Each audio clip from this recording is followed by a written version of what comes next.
Hi, my name is Uynia. I'm from Natal, Brazil. I've been here in Ireland 8 months.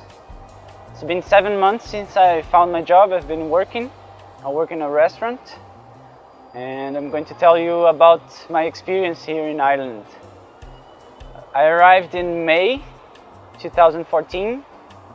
I was planning my trip since August 2013.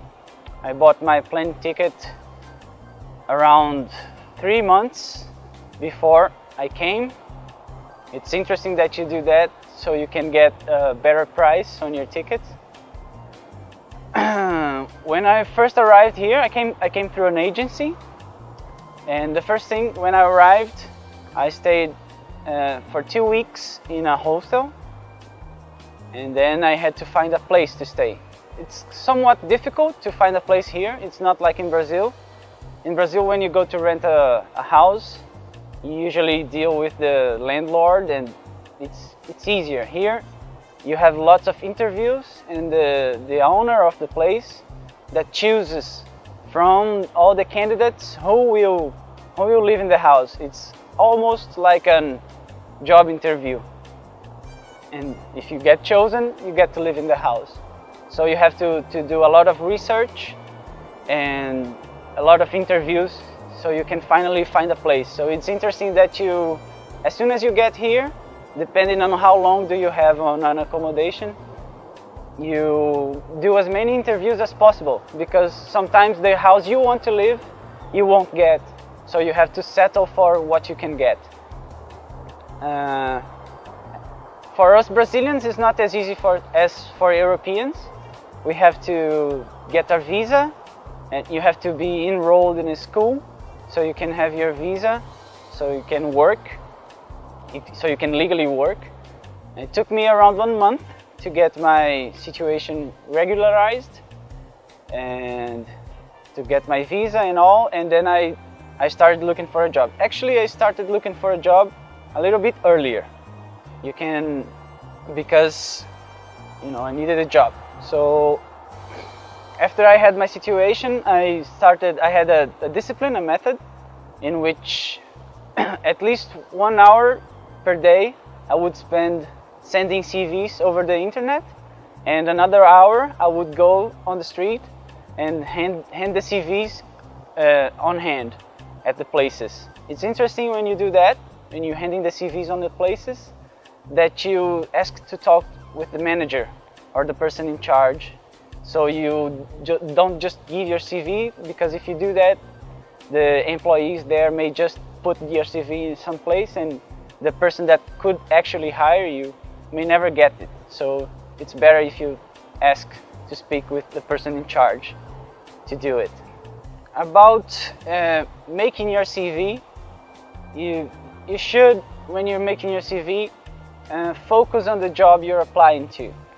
You have to focus on the experiences you have in that area. Don't make a too general CV, because companies here, they don't really like it. They are only interested in the experience you have in that field. So you should focus on that. And if you can get some experience here, it's better. When I arrived, before I found my actual job, in which I still am, I worked for 2 weeks in another restaurant for free, just for the experience. I got this job, and I would go there 2 times a week for I think 4 or 5 hours, and for no pay, just for the experience, so you could put that on your CV and have the Irish reference, because they really value that here. My CV had no picture. In Brazil, we usually put pictures on the CV, but here my CV hadn't, because I was told by people here that you should only put your CV you should only put your picture in the CV if they ask you to do it. So most of my CVs had no picture.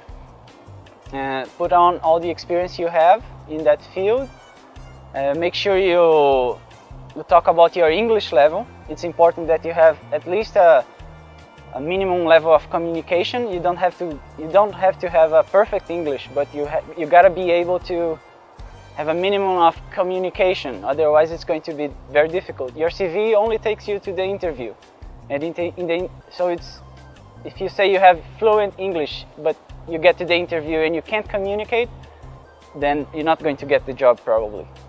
So after around a little less than 1 month of handling CVs and sending CVs over the web, I got a phone call, and a guy asked, "Hey, how are you? You dropped your CV here.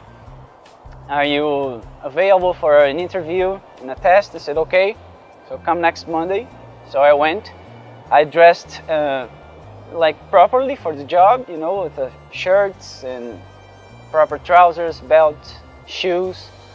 And it was funny because when I got there, I was the only one properly, more formally dressed. The other guys were more casual.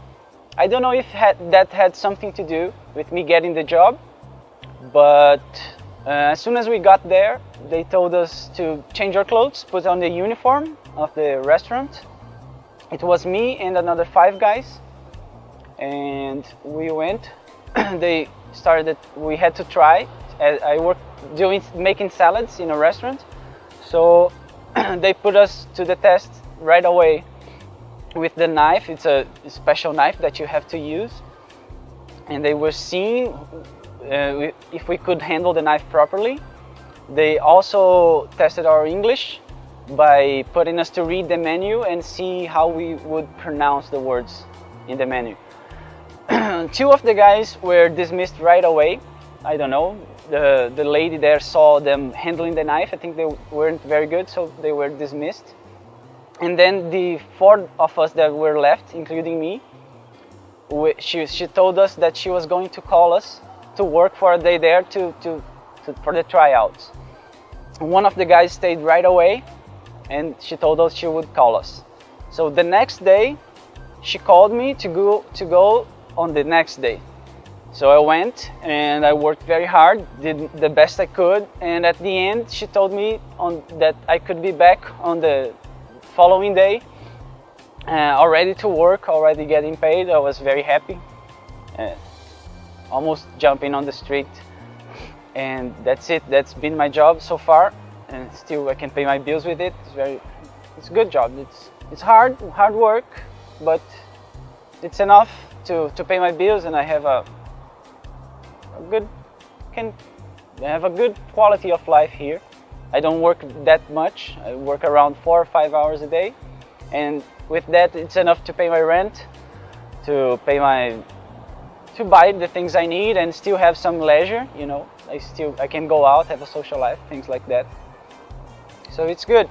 So for those who are intending to come here to Ireland or Dublin, I would say that you should buy your plane ticket in advance, plan your trip, and come ready. I would say get at least 2 weeks of accommodation in a hostel or a student accommodation, so you can have time to find a place where you're going to actually live. It's not as easy as some people say, but it's not as hard. It's up to you to go after a job. That's the most difficult part. You have to be ready to drop a lot of CVs, send a lot of emails. I sent over 200 CVs, easily over 200 to get my job. But it's possible. Many people make it, so be confident and work on your strong skills, and good luck, and I hope I'll see you around here someday. Cheers.